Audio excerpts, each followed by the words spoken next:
मेरे प्यारे विद्यार्थियों, मैं यहाँ पर कुछ मुख्य पॉइंट्स लेकर आई हूँ जो कि प्रतियोगी परीक्षा की दृष्टि से अत्यंत महत्वपूर्ण है तथा इनसे बहुत सारे क्वेश्चन पूछे जा चुके हैं या फिर पूछे जाने वाले हैं। मैं केवल उन्हीं मुख्य पॉइंट्स को लेकर आई हूँ, अतः आप लोग लास्ट तक वीडियो को अवश्य ही देखना तथा मेरे चैनल से, मेरे आसान ट्रिक नामक चैनल से आप लोग ज़्यादा से ज़्यादा लोग जुड़ जाइए। सब्सक्राइब कर लीजिए, लाइक और शेयर कीजिए ताकि ज़्यादा से ज़्यादा लोग इस वीडियो से जुड़ें, हमारे चैनल से जुड़ें और ज़्यादा से ज़्यादा लोग इससे लाभ उठाएं। आगे देखिए, नर्मदा नदी के तट पर कई लाख वर्ष पूर्व लोग इस नदी के तट पर रहते थे।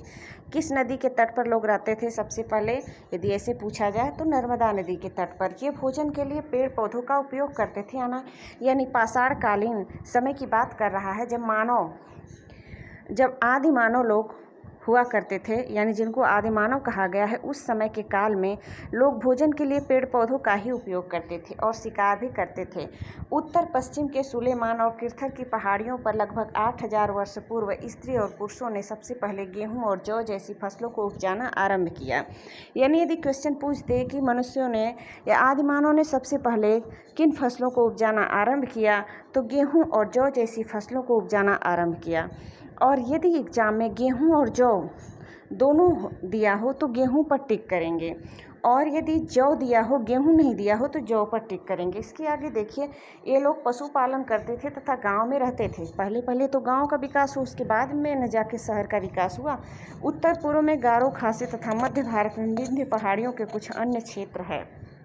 आप जानते हैं उत्तर पूर्वी इलाके में जिधर आसाम है, मेघालय वगैरह है, वहाँ पे गारो खासी नाम की पहाड़ियाँ हैं वहाँ पर, तथा मध्य भारत में विंध्य पर्वत है। मध्य प्रदेश में विंध्याचल पर्वत है ना, तो मध्य भारत में विंध्य पहाड़ियों के कुछ अन्य क्षेत्र हैं जहाँ कृषि का विकास हुआ तथा जहाँ सबसे पहले चावल उपजाया गया।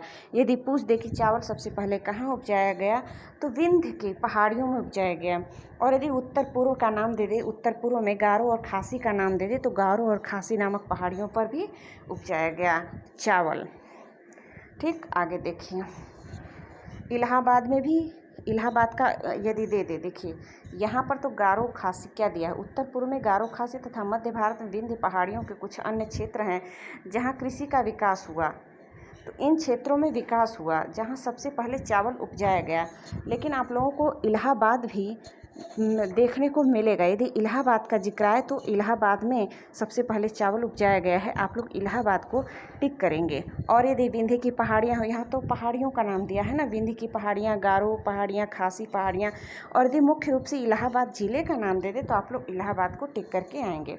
सिंधु तथा इसकी सहायक नदियाँ, देखिए सिंधु और इसकी सहायक नदियों की क्या विशेषता है कि 4700 वर्ष पूर्व इन्हीं नदियों के किनारे आरंभिक नगरों का विकास हुआ। ठीक है, 4700 यानी 4700 वर्ष पूर्व नगरों का विकास होना प्रारंभ हुआ। आरंभिक नगरों मतलब सर्वप्रथम नगर यहीं पर विकसित होने शुरू हुए। कहाँ पर? सिंधु तथा इसकी सहायक नदियाँ। सिंधु कहाँ है? वहाँ इस समय पाकिस्तान में पड़ता है। पहले भारत का हिस्सा हुआ करता था पाकिस्तान ना, तो भारत में ही था। अब क्या है कि विंध्य नहीं, सिंधु अब पाकिस्तान में चला गया है। देखिए, गंगा तथा इसकी सहायक नदियों के इन इलाकों में नगरों का विकास 2500 वर्ष पूर्व हुआ। देखिए, सबसे पहले सिंधु में 4700 वर्ष पूर्व हुआ, लेकिन गंगा और इसकी सहायक नदियों के किनारे नगरों का विकास 2500 वर्ष पूर्व हुआ।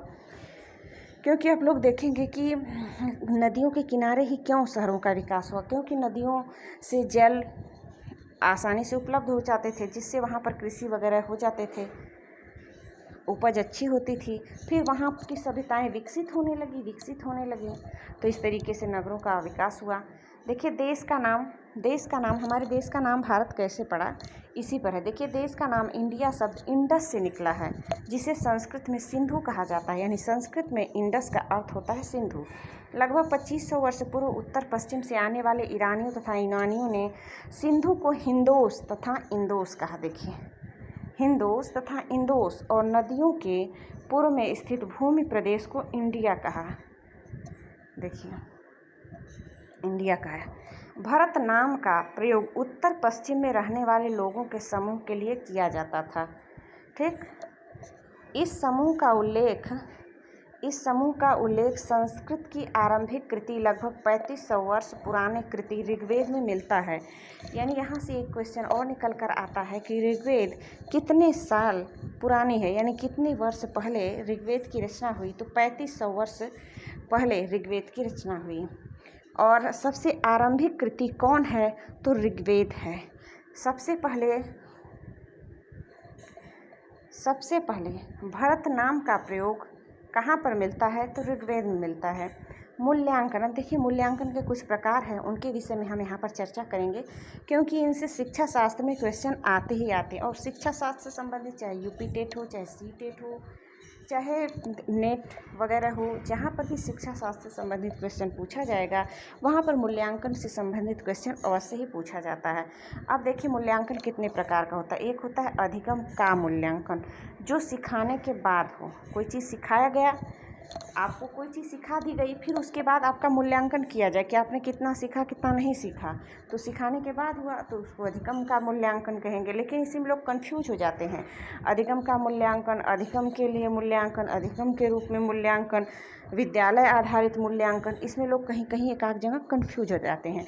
विद्यालय आधारित मूल्यांकन देखिए बिल्कुल स्पष्ट है कि जो विद्यालय में हो, बोर्ड की परीक्षा से पहले जितने भी मूल्यांकन होते हैं वे सभी मूल्यांकन विद्यालय आधारित मूल्यांकन कहे जाते हैं। और कुछ लोग बोर्ड की परीक्षा को ही विद्यालय आधारित मूल्यांकन कह देंगे, जबकि यहाँ पर लिखा है कि बोर्ड की परीक्षा से पहले जितने भी मूल्यांकन होते हैं वे सभी मूल्यांकन विद्यालय आधारित मूल्यांकन कहे जाएंगे। अब देखिए अधिगम के रूप में मूल्यांकन, ऐसी गतिविधि जिसमें अधिगम और मूल्यांकन दोनों एक साथ चल रहे हों, वहाँ पर अधिगम के रूप में मूल्यांकन होगा। अधिगम के लिए मूल्यांकन, वह मूल्यांकन जिसका उद्देश्य कुछ सीखना या सुधार करना है, तो अधिगम के लिए मूल्यांकन है। ठीक है, यानी कि आपने कोई चीज़ जैसे सब्ज़ी बनाई, आपने थोड़ा सा टेस्ट करके देखा कि इसमें नमक पड़ा है कि नहीं पड़ा है, हल्का है कि ज़्यादा है। यदि हल्का है तो हमें थोड़ा सा और डालना है, और यदि सब्ज़ी टेस्टी नहीं है तो उसमें हमें कुछ और मसालों का थोड़ा ट्राई करना है ऊपर से, जैसे भुने हुए मसाले, खटाई वगैरह लोग डाल देते हैं। तो क्या है, सुधार के लिए किया जा रहा है मूल्यांकन। तो पहले से ही टेस्ट करके पता लगाया जा रहा है कि सब्ज़ी कैसी बनी है, ताकि उसमें सुधार किया जा सके। तो अधिगम के लिए मूल्यांकन हो गया। और सिखाने के बाद यदि मूल्यांकन किया जाए तो अधिगम का मूल्यांकन हो गया।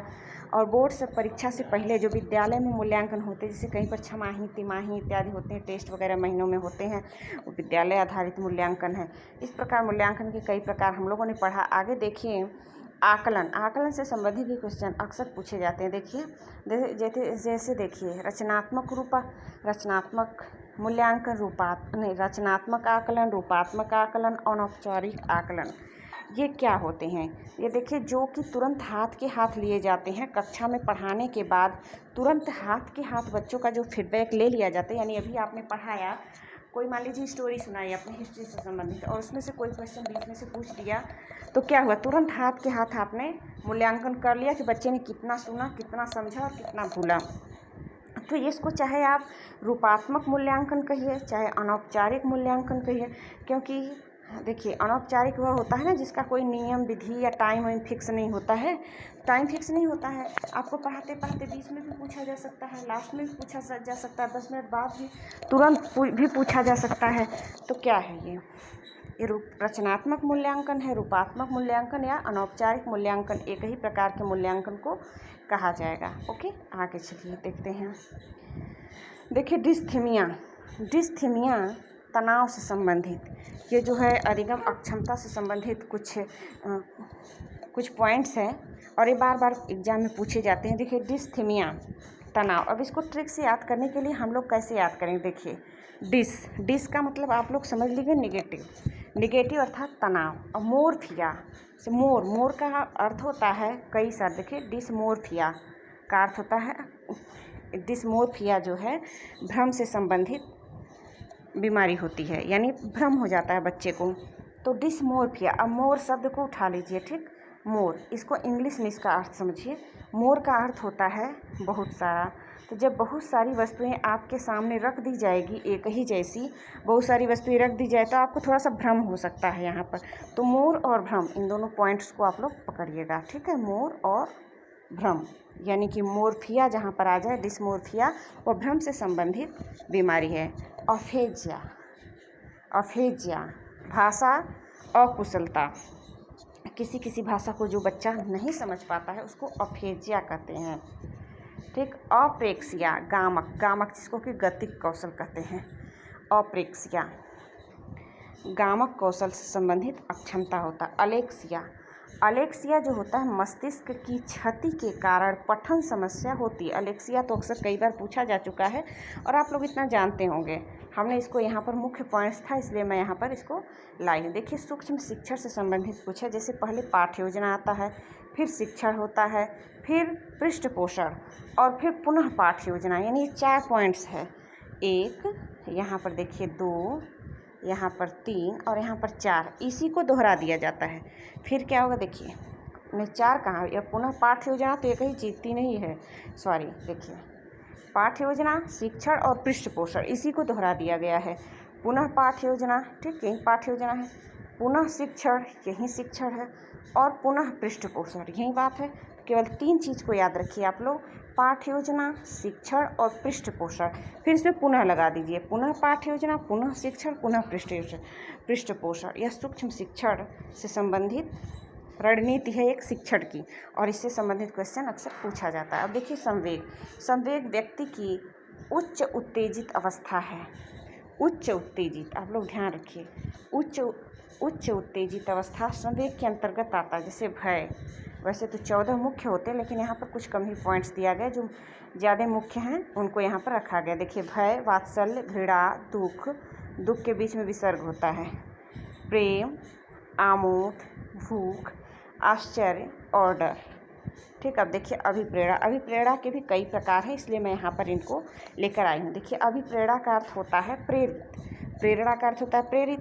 अभिप्रेरणा, प्रेरित शब्द को ही थोड़ा सा जोर देकर बोल दिया गया है, उनमें थोड़ी सी विशिष्टता ला दी गई है। अर्थात वह प्रत्येक चीज़ जो आपको किसी काम को करने के लिए मजबूर कर दे, विवश कर दे, वह अभिप्रेरणा है। अब देखिए इसमें अभिप्रेरणा के प्रकार दे दिया। आंतरिक अभिप्रेरणा क्या होती है? अंतरात्मा द्वारा स्वयं उत्पन्न हो, जो हमारी अंतरात्मा द्वारा स्वयं उत्पन्न हो। जैसे कि हमारी इच्छा करे कि हमें पढ़ना चाहिए, पढ़ेंगे तभी तो पास होंगे, तो क्या है, यह आंतरिक अभिप्रेरणा है। अब आगे देखिए, कलर बदल देती हूँ, लीजिए लाल ले लेती हूँ। आगे देखिए बाह्य अभिप्रेरणा, बाहरी चीज़ों या दूसरों के द्वारा मिलने वाली अभिप्रेरणा को बाह्य अभिप्रेरणा कहा जाता है। अब देखिए यहाँ पर कुछ पॉइंट्स है जो एक जैसे मिलते जुलते हैं कुछ वैज्ञानिकों से। देखिए पावलोव और स्किनर दोनों का कथन है कि नकल व रटने से भाषा की क्षमता प्राप्त होती है, जबकि इसी बात को चोमस्की थोड़ा सा अलग करके बताते हैं कि बच्चों में भाषा अर्जन की क्षमता जन्मजात होती है। क्या हो गया? और पावलोव और स्किनर ने कहा कि नकल करने से भाषा की क्षमता उत्पन्न होती है, जबकि चोमस्की साहब ने कहा कि नहीं, यह जन्मजात क्षमता होती है, जन्म से ही बच्चे में क्षमता होती है। और पियाजे महोदय क्या कह रहे हैं? देखिए पियाजे ने कहा है कि भाषा अन्य संज्ञानात्मक तंत्र की भांति परिवेश के साथ अंतःक्रिया के माध्यम से ही विकसित होती है, यानी जब अंतःक्रिया होगा तभी संज्ञानात्मक विकास होगा बच्चे का। और देखिए अन्य वैज्ञानिक है वाइगोत्स्की। वाइगोत्स्की ने क्या कहा? ये सब वैज्ञानिकों के नाम तो थे ही। देखिए वाइगोत्स्की ने कहा है कि बच्चों की भाषा समाज के साथ संपर्क का ही परिणाम है, यानी सब लोगों ने अपने अपने तरीके से इसका जो है भाषा के विकास के विषय में बताया है वैज्ञानिकों ने। अब इसी में कंफ्यूज कर सकता है, जैसे पियाजे का पूछ दिया तो वाइगोत्स्की का नहीं लिख देना, ठीक है। इसलिए चारों लोगों का जो ये दिया हुआ है भाषा से संबंधित कुछ पॉइंट्स, इसको आप लोग समझ लीजिए और याद कर लीजिए। तो आज तक के लिए बस इतना ही। Okay, bye.